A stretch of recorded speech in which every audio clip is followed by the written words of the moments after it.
Hi and welcome. My name is Joan Mullinax, and I'm with Eden's Counseling Group. And I am a personal and career counselor, so I do counseling about grief, stress, anxiety, depression, insomnia, quite a variety of things. And then I also do career counseling, and I especially love doing career direction. And I also spend time with people who are in toxic work environments and either need to rework the environment to make it less toxic or to escape to safer grounds. We also have in the background Marcus Flores, who is our office manager and our technical wizard. So he's going to be kind of keeping an eye on things to make sure that we don't have any technical issues. If you do ask questions, I want to ask you to put them into the chat. So Marcus, do I need to be watching the chat myself? Yeah, John, if you're able to, if you can see. Okay. I popped it up on the side of the screen. So, okay, so there is in the chat, there is a link to an evaluation form, and if you could please complete that at the end of the session. So let me go ahead and get started. So let me just kind of give you an introduction of what we're going to talk about. So we're going to talk about what insomnia is and what insomnia isn't. There's a lot of things that we can kind of smush together in one big bucket, and they are not all literally insomnia. We're going to talk about why people get insomnia and what you can do about it. And then we're going to have plenty of time for Q&A when we get to the end. So let me go ahead and switch over and do the share screen. And make sure I've got the right screen. Okay, so hopefully at this point you're seeing a, says Eden's Counseling Group, Insomnia, Restoring Restful Sleep, and my name on it. And I don't know if there's a format I can put on this. Okay. Now let's see, can I come back?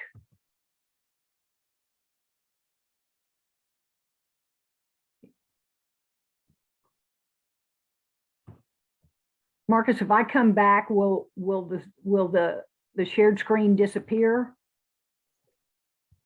No, John, if you do, hit that green button at the bottom and then share your actual presentation. Okay, okay, so that's all I'll see on my screen when I'm doing it. Yeah. Okay, good. All right, so but so we're able to see the presentation yet. You are unable to see the presentation. Okay, so I said share the screen, and I went over to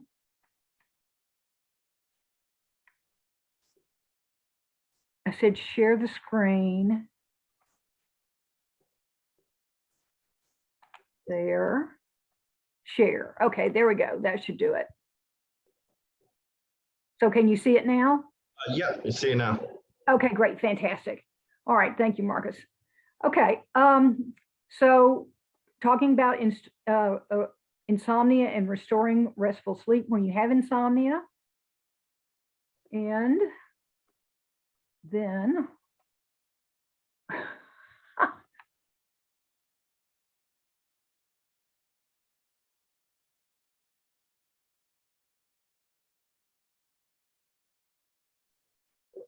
Hey, John, it sounded like you muted yourself.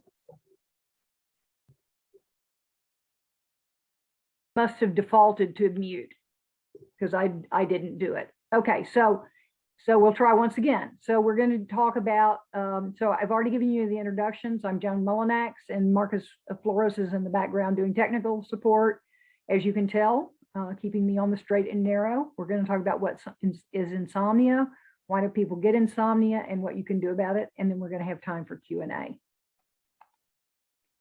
Okay, so you would think that sleep, which human beings are naturally born to do, would not be so difficult. But unfortunately, in the 21st century, we have a lot of opportunities to develop bad habits with regard to sleep, and it takes some work to get us back into kilter. So let's talk first of all about what insomnia is. So it's not just one, but several symptoms. So it's trouble falling asleep, trouble staying asleep, having unrestful or unrefreshing sleep, is waking too early and not being able to go back to sleep. It also impacts daytime complaints. So things like low energy, low attention, low mood, and even physical symptoms like muscle aches and headaches.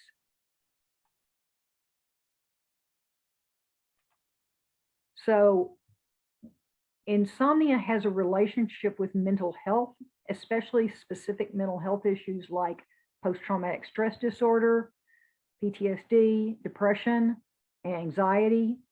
And very frequently, insomnia is the sort of the last residual symptoms after somebody's been treated for those. And if the insomnia isn't also treated, then the depression may return. So you'll notice we have nice bold face letters, and you're going to run into these a couple of times. Treating insomnia improves depression and anxiety and other emotional issues. It also improves inflammatory markers, meaning you're physically more healthy. So inflammation in your body contributes to pretty much all the major chronic health issues, from heart disease to diabetes to stroke. So the sleep is helping with the inflammation, and reducing the inflammation helps maintain your health. Okay, but is my problem with sleeping, is it actually insomnia? So sleep disturbances are common, and especially when we're dealing with stressful events. But if the sleep problem goes away when the stressful events go away, then it's not insomnia.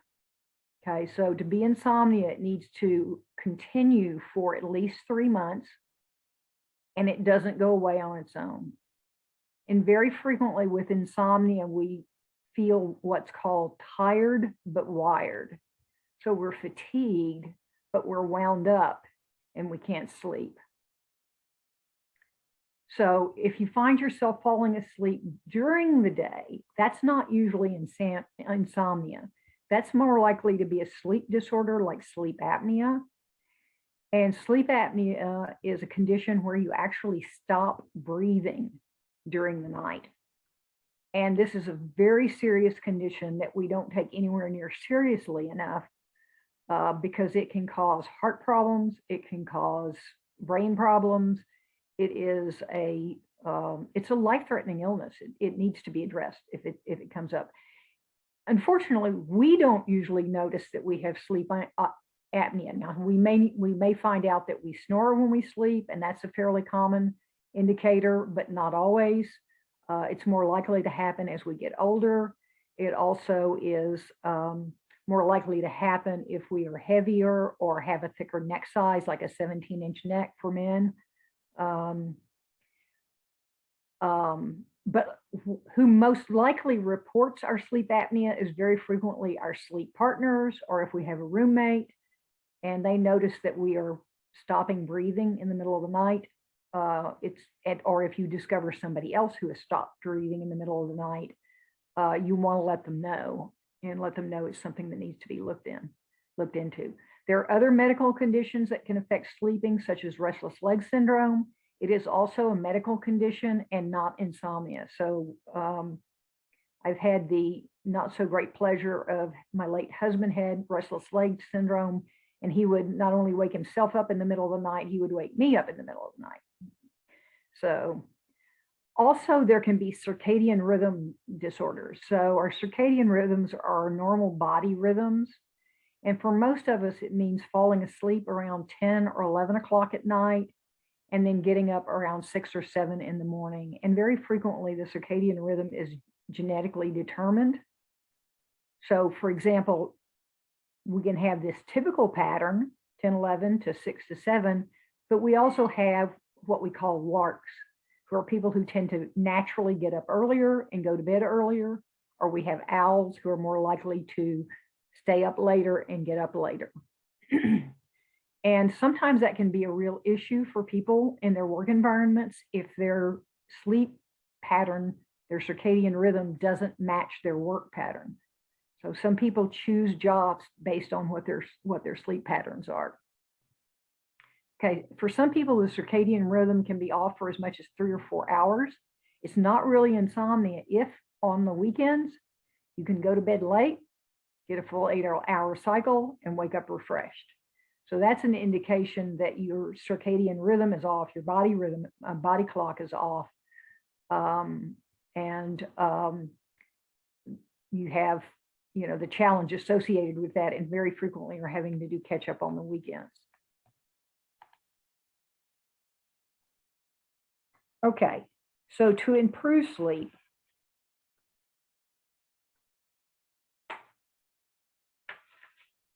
I'm going to turn my pages here a minute.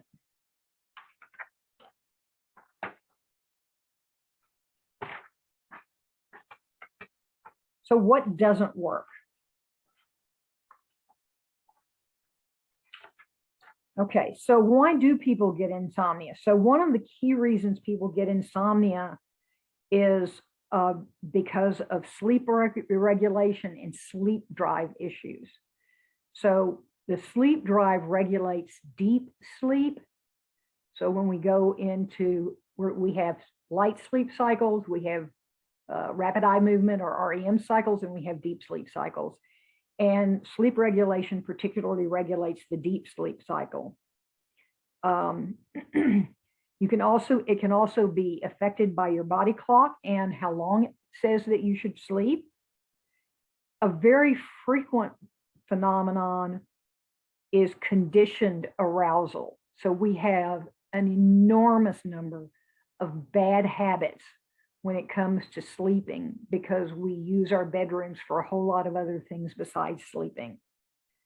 So when you've got conditioned arousal, basically what's happened is your brain associates wakefulness with your bed, and you lie down tired and drowsy and ready to go to sleep, and a switch flips on, and all of a sudden you're fretting and worrying and not getting the sleep that you need. And that's because you have habitually used your bed for something besides sleeping. Then the other thing is the overactive mind or the overthinking. I caught myself on this one. Basically, as soon as my head hit the pillow, my brain thought that the first thing I should do is review my day, see what I had accomplished, what I hadn't accomplished, fret about what I hadn't accomplished, maybe make some notes and things like that. So this is the thing that we want to move earlier into the evening. So you do your overactive mind and your worrying earlier in the evening. So let's talk about some of the things that do work. So to build up sleep drive during the day, you want to be active. Okay, especially in the morning and preferably where you're exposed to light and especially daylight. So if you can get out and take a walk, if you can walk the dog, go for a bicycle ride, anything that gets you light in your eyes, that is part of what tells your body clock that this is daytime and it's time to be fully alert. And you want to be active during the day. So it's like if you work in a building that has multiple stories, sometimes you want to take the stairs instead of the elevator and keep active.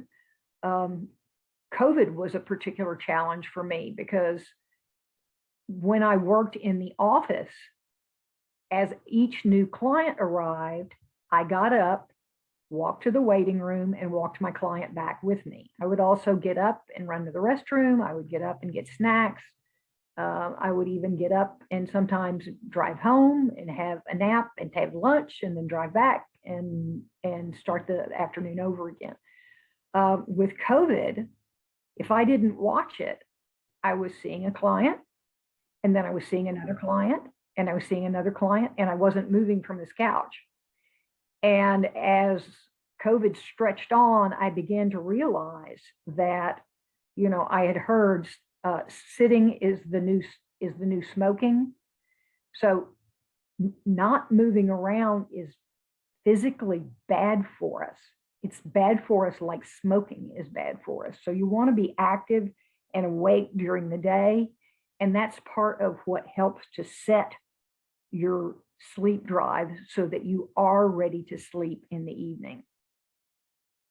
So another thing that can disturb your sleep drive is if you go to bed too early. So maybe you're tired. Now, tired is more of a physical thing and less of a mental thing. Sleepy is what we're looking for. So that sleepy you get where you almost fall asleep in front of the television? That's what we're looking for, okay? If you go to bed too early, you may not have built up enough of your sleep drive, and so you'll wake up in the middle of the night and may not be able to go back to sleep. So to build a good sleep drive, you want to avoid excessive time in bed. So like reading in bed, watching TV in bed, all the things that we've taken to doing in bed. Avoid napping, at least while you're getting your body clock reset, and definitely no napping later in the afternoon. And your nap, if you take one, should be short, like set a timer, 20 minutes. That way you never get a chance to go into the deep sleep cycle, okay? Going to bed early. So don't go to bed early. Wait until you're sleepy to go to bed. Inactivity, in case I didn't rail on that enough already, inactivity can disrupt your sleep drive. And also sleep effort or trying to go to sleep can make it worse. Wait until you're sleepy to go to bed. One of the pleasures of COVID has been watching the cattails appear on the screen. And dog noses, and sometimes children. So these behaviors, these sleep drive improving behaviors, are an investment in your future of good health and good sleep. If you do it now, you will sleep better later, okay?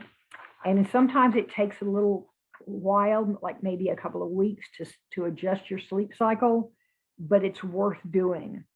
It's very good for you, and you will be much more satisfied with your sleep. So here's some more information on creating sleep drive and some sleep efficiency training. So stay up later until you're tired. Then you sleep through the night with deep sleep. So initially, this may be only 6 hours of deep sleep, but that's better than 8 hours of light sleep.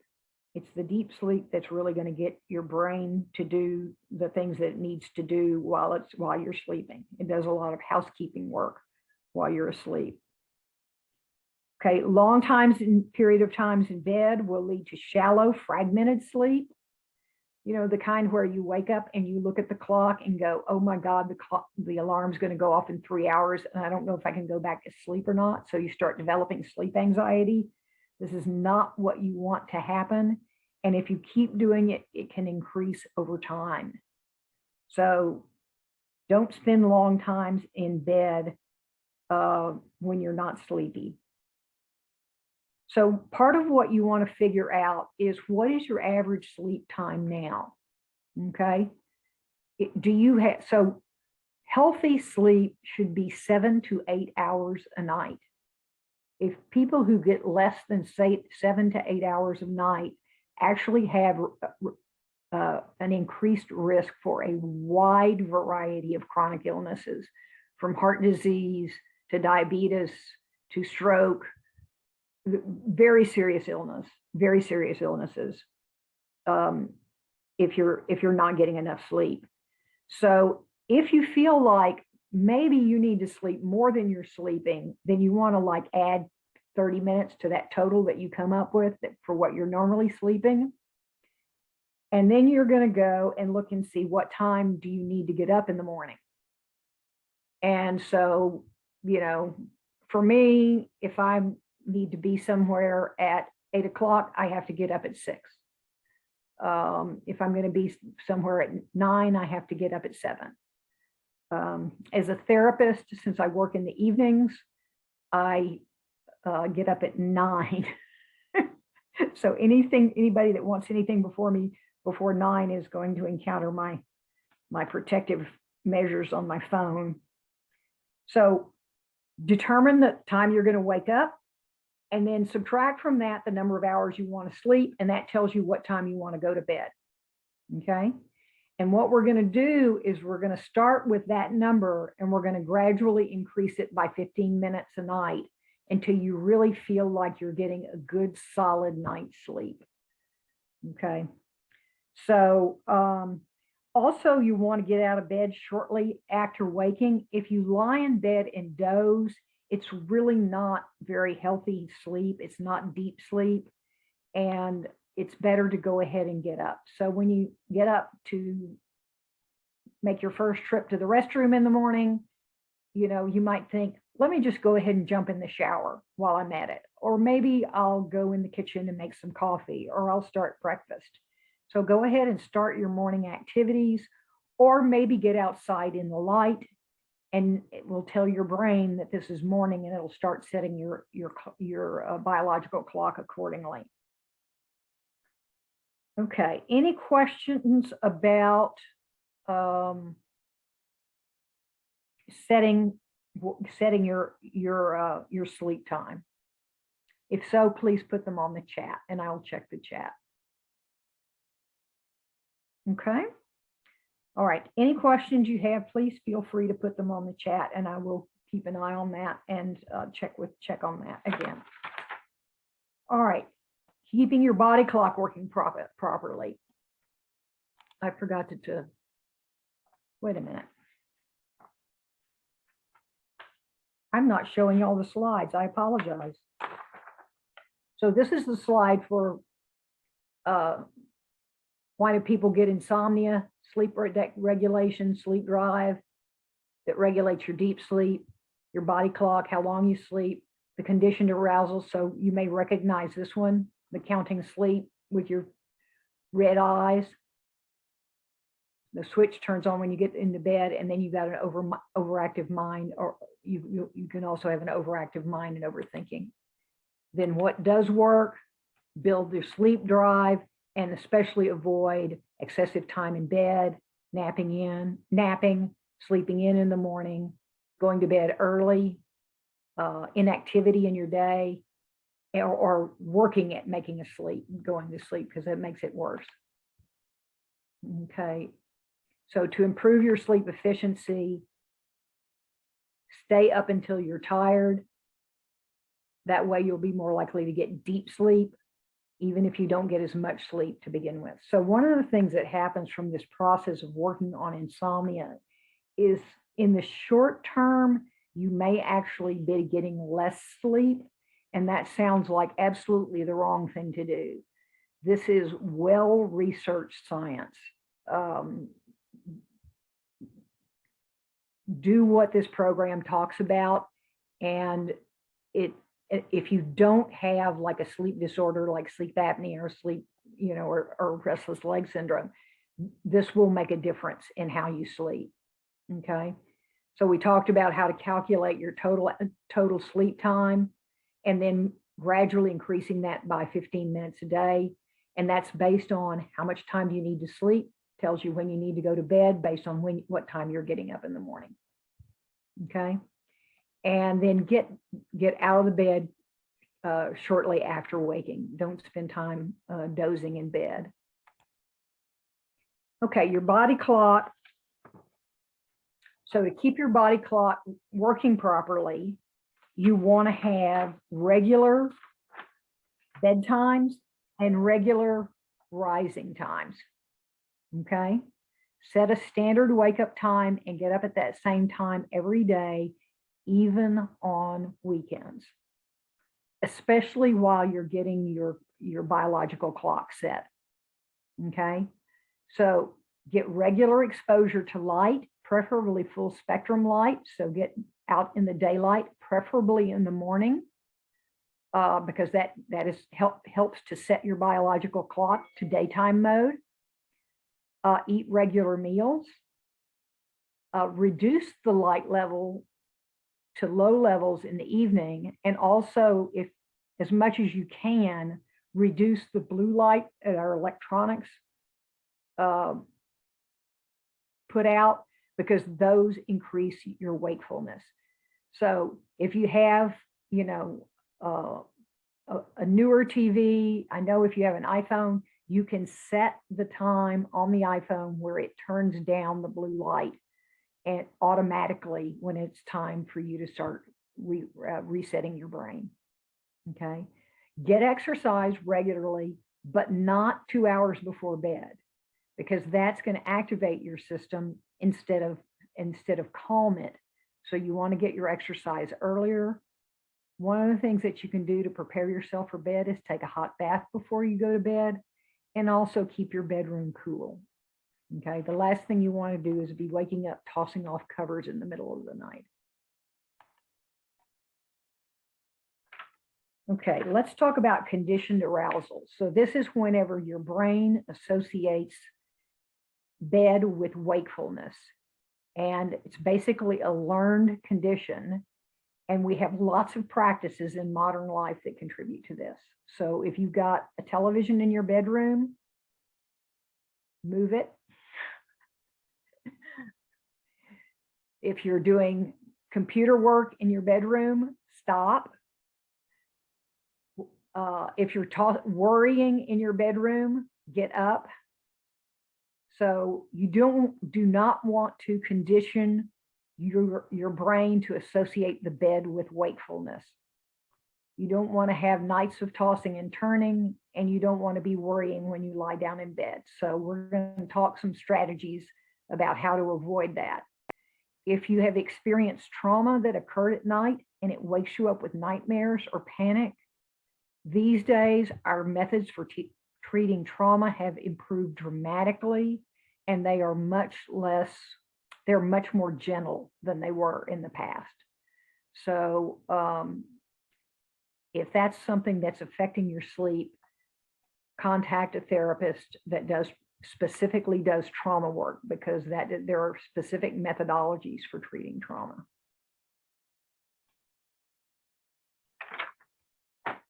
You use things like EMDR, somatic experiencing, or SEP.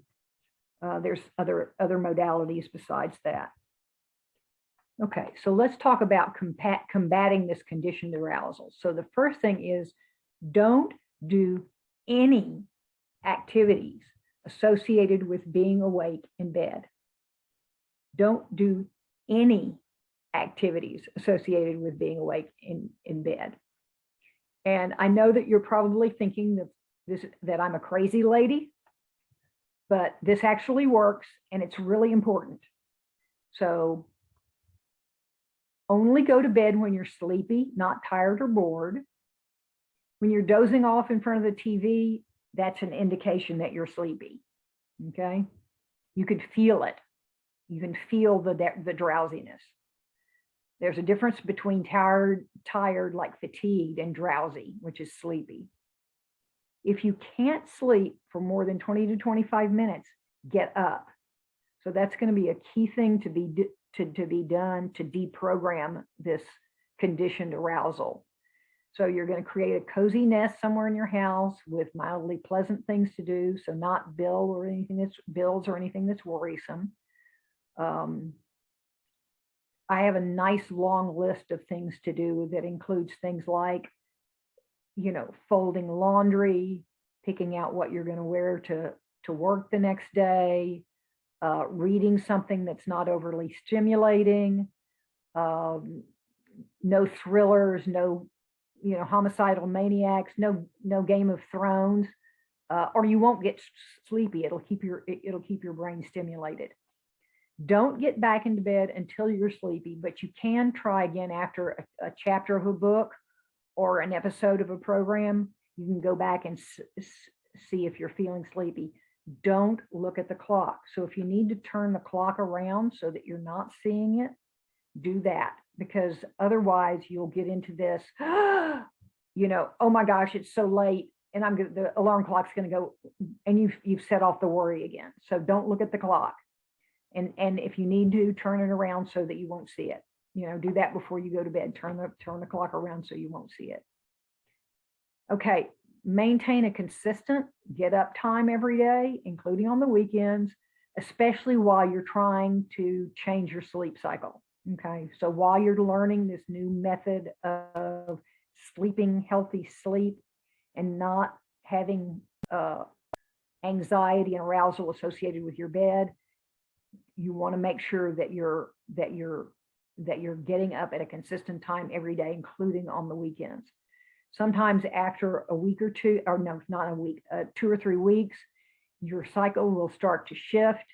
And then, if you want to sleep an extra hour on the weekend, that's not going to disturb things. If it does, go back to the practice of getting up at the same time every day. Only use the bed for 2 things: sleeping and sex. No TV, no computers, preferably no pets,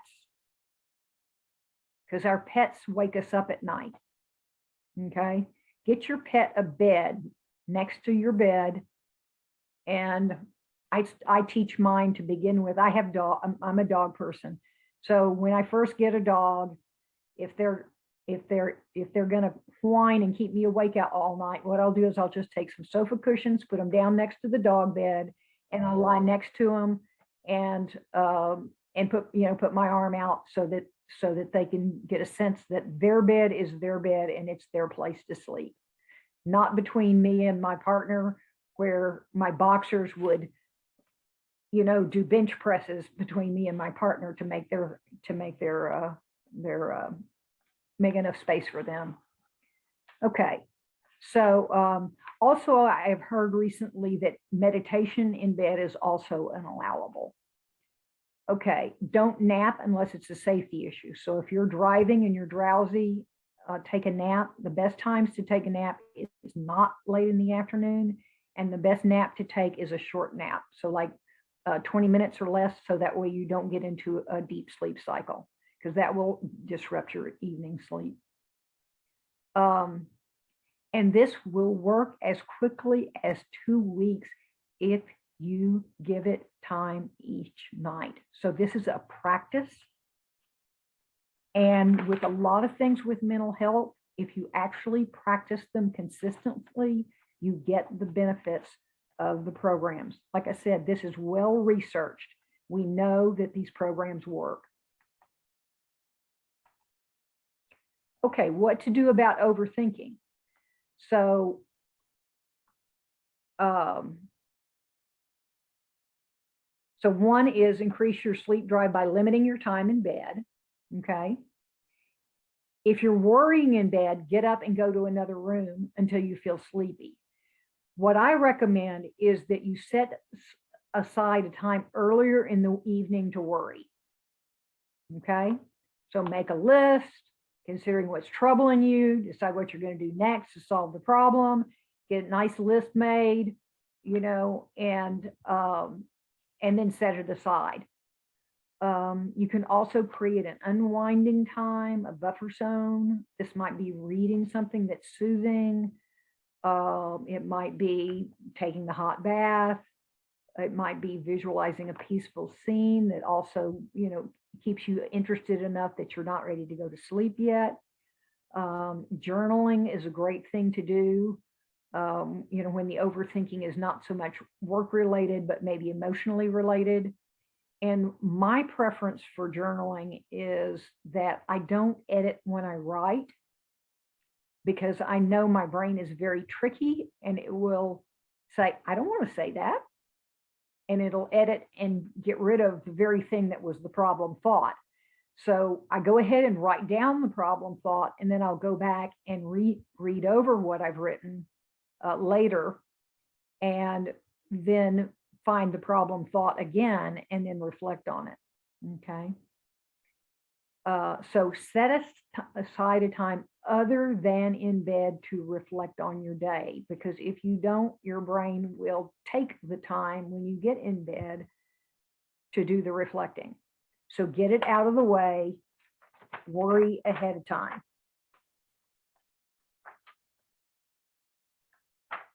Okay, questions on any of this? Questions on any of this? Anybody want to protest and say that's ridiculous, that doesn't make any sense at all? I will never be able to do that. I know the first time I heard this, I was like, you're crazy. You know, and it's like my clients aren't going to believe me if I tell them this. But the fact is that, you know, I have used this myself and it works. And I've used it with clients and it works. And there's considerable research to support this. This is, you know, this is good old CBTI, cognitive behavioral therapy for insomnia. Well-researched, you know, empirically supported method for improving insomnia. Okay, I've got something coming in on the chat. Oh, you're not seeing my screen. Okay, is everybody else seeing my screen? Kathleen, you might check your video to see if something's going on with your video. If not, what you can do is you can put your email address in the chat and I can send you a copy of the presentation.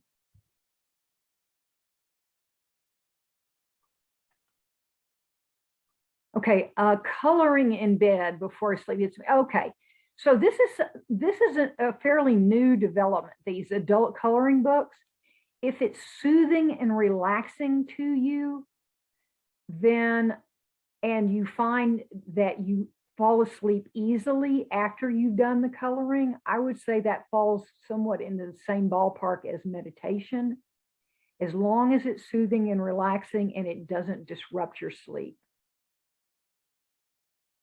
Other questions?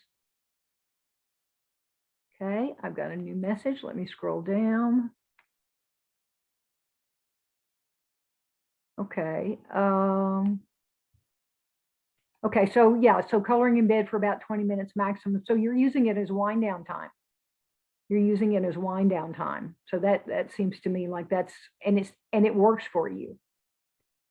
So, oh, that was an old message about not seeing my screen. So my apologies for not seeing that sooner. Okay, great. So you were able to see the screen. Other questions about this process?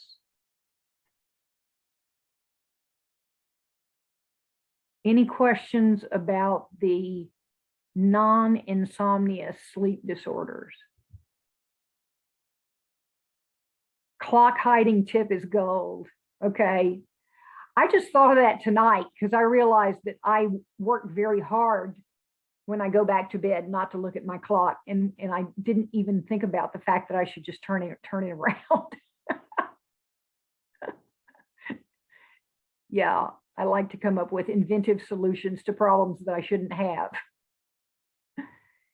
Anybody else?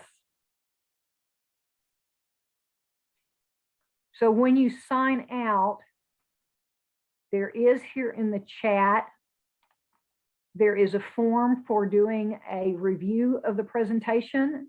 And if you would be so kind as to follow that link and give us feedback and let us know how it went for this presentation. We do read people's evaluations and we make adjustments accordingly. So we very much appreciate your feedback. So that's the link that is, it should be visible on the screen right now.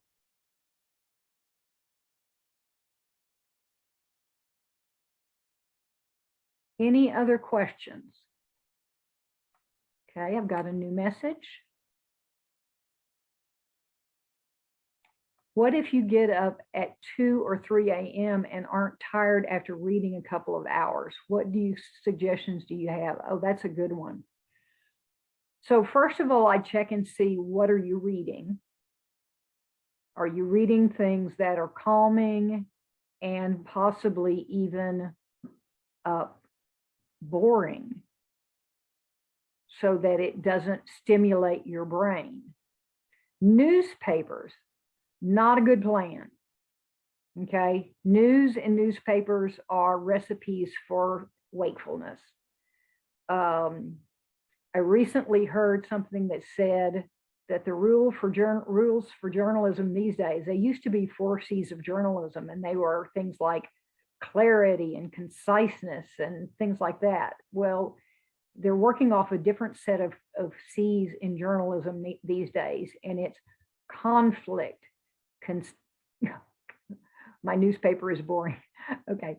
Conflict, catastrophe, controversy, and there's one more that I can never remember.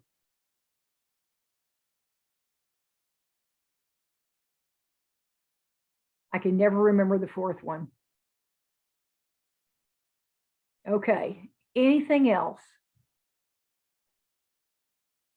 Anything else? So your newspaper is boring, so you're still having trouble sleeping. Let me think about that. What wakes you up at 2 or 3 o'clock would be my next question.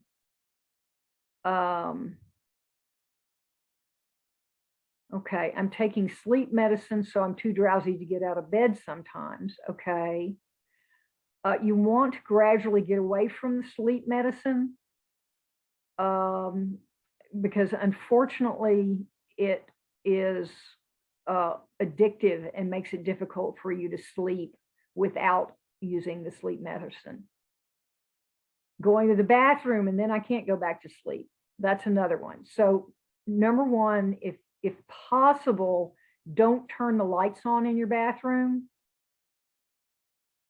If you need some kind of light, get some kind of red night light where you can see where you're going, but it doesn't activate the wakefulness circuits in your brain.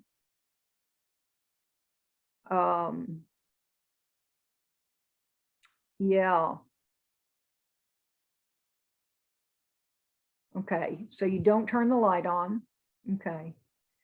So have you seen a doctor about your sleep problems? Because it sounds like this is a fairly consistent problem.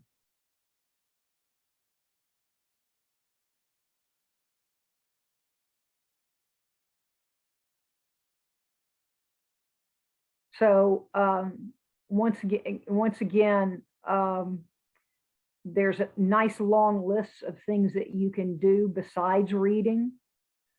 Things like folding laundry, things like picking out your clothes for the next day. Okay, so we've got a couple of folks with insomnia problems for off and on for 15 years. So part of what you want to think about as we've gone through this information on insomnia, which causes do you think are contributing the most to your insomnia? Is it worrying? Is it spending time in bed where you're not sleeping so that you're beginning to associate wakefulness with your bed? You know, do you have a sleep disorder? You know, do you have restless leg syndrome that's waking you up?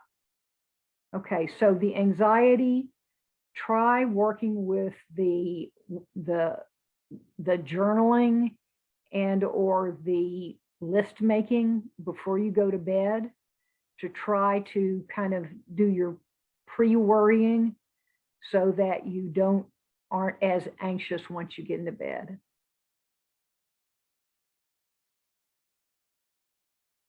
Okay. All right. So the sleep apnea is waking you up. And and that one you need to take care of.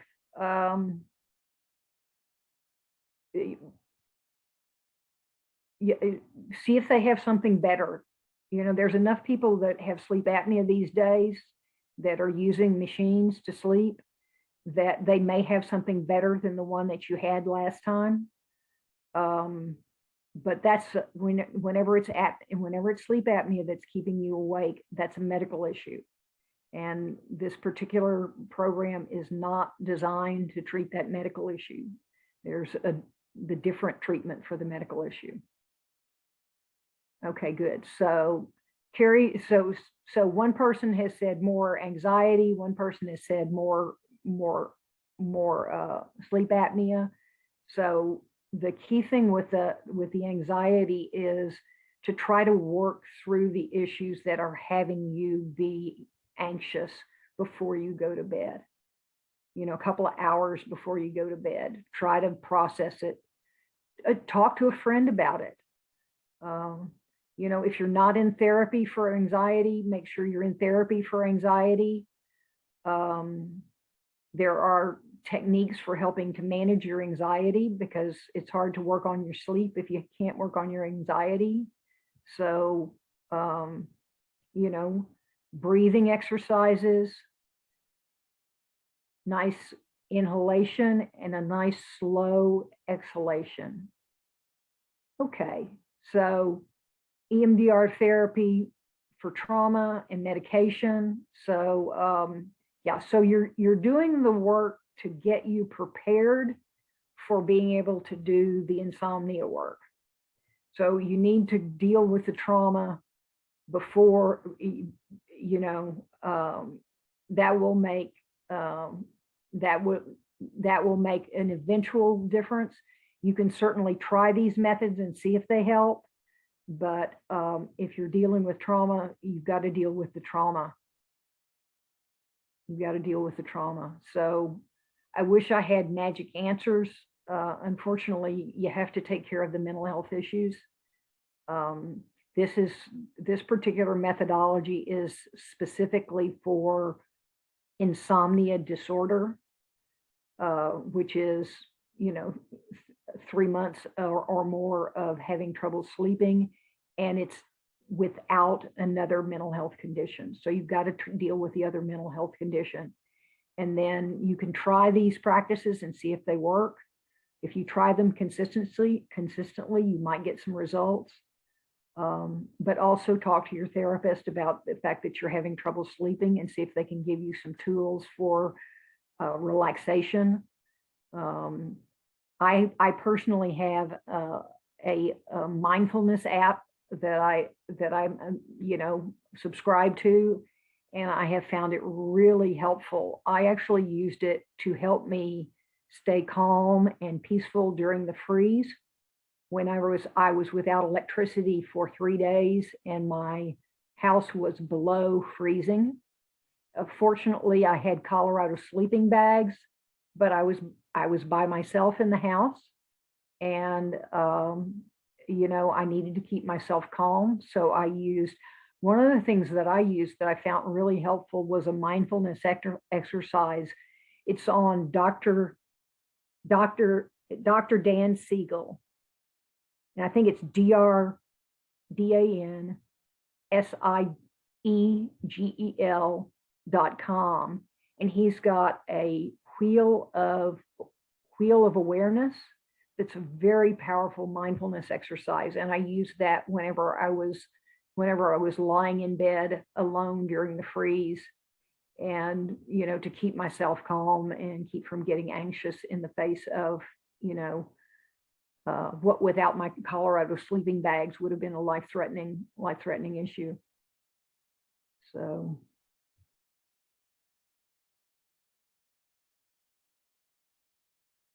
okay, so we have EMDR therapists in our practice. We have several of them. We also have a somatic experiencing practitioner, and she's actually on leave of absence right now, but we'll be back next month. And let's see, Becky does somatic experiencing, and has studied NARM therapy. Stephen does EMDR. Alexis does EMDR. Okay, Alexis does EMDR. Diana does EMDR. We have several therapists that do EMDR, so it shouldn't be any kind of difficulty, even within our practice, to find somebody who does EMDR. And you're welcome to read the reviews about our practice. We get excellent reviews on our practice.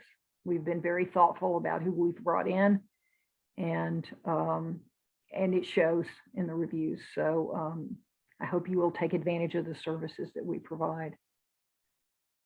So it sounds like mostly what we've got going on that's contributing to the problem is trauma, which needs other treatment before you get to this point.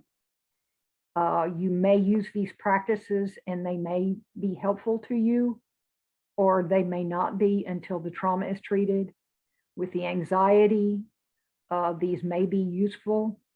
So our practice, most of our therapists do not take insurance, but we will be happy to provide you with a receipt that you can submit to your insurance. Now, sometimes if you call our main number and you say, I'm looking for a practice that takes this particular kind of insurance, they may be able to give you the name of someone who takes your insurance. But the best place to go if you want to find somebody that takes your insurance is go to your insurance database.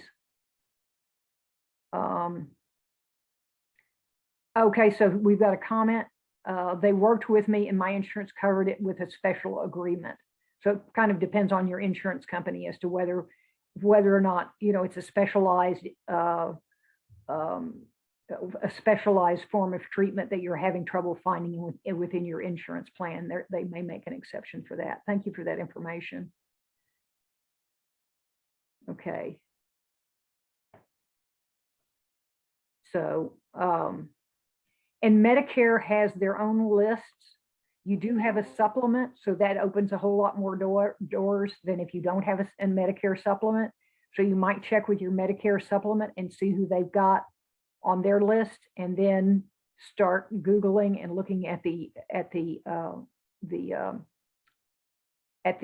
reviews that those particular practitioners have.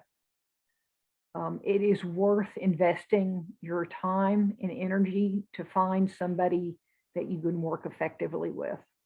And it sometimes does take time, and I'm sorry to say that, but it does. Yeah. I wish I had a magic wand on that one, and I don't. Yeah. The only time I've seen our founder upset is when she was working with insurance companies, and basically their arrangements with their practitioners is they pay half as much and make you work twice as hard. So because you're perpetually working with clerks who are trying to count the number of visits that you've had. So it would be different if you were talking to somebody who actually knew about therapy, but they're dealing with somebody who's got a table of number of visits. So I'm sorry that that's the case. So congratulations on finding care through your insurance company for the person who said that, and thanks for sharing that with us. That's very generous of you to share that with us. All right, well, we need to close up shop. Here's the form again. So if you want to provide the feedback, then I would certainly appreciate that. And I wish you all the best in finding the exact care that you need to recover from your trauma and your anxiety, so that you're able to recover from your insomnia. I would say try these practices and see if they help with the process. All right, thank you all for joining us. And let me keep the link on the screen for a few minutes if anybody needs access to that.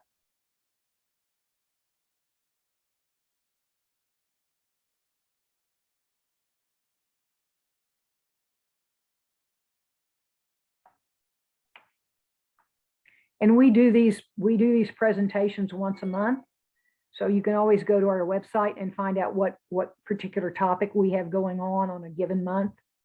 And they range pretty widely. I've done one on establishing healthy boundaries before. We cover pretty much, cover a really broad spectrum of topics, including trauma.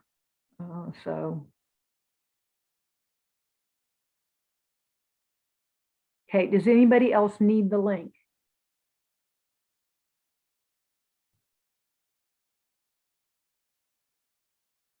Has everybody gotten the link? Okay, I've got a new message.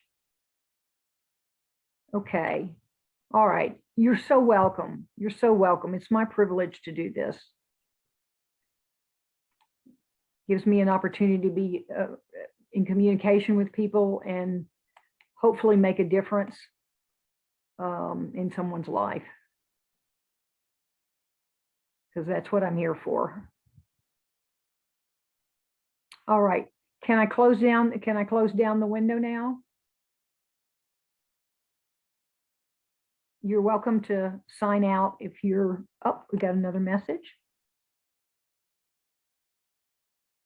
Yep.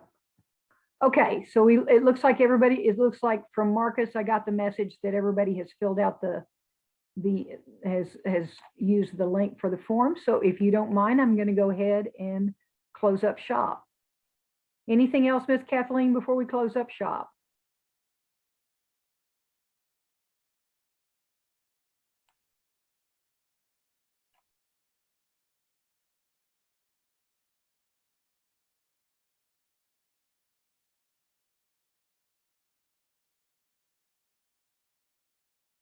Okay, so I'm not seeing anything on the chat, so I'm going to go ahead and sign out.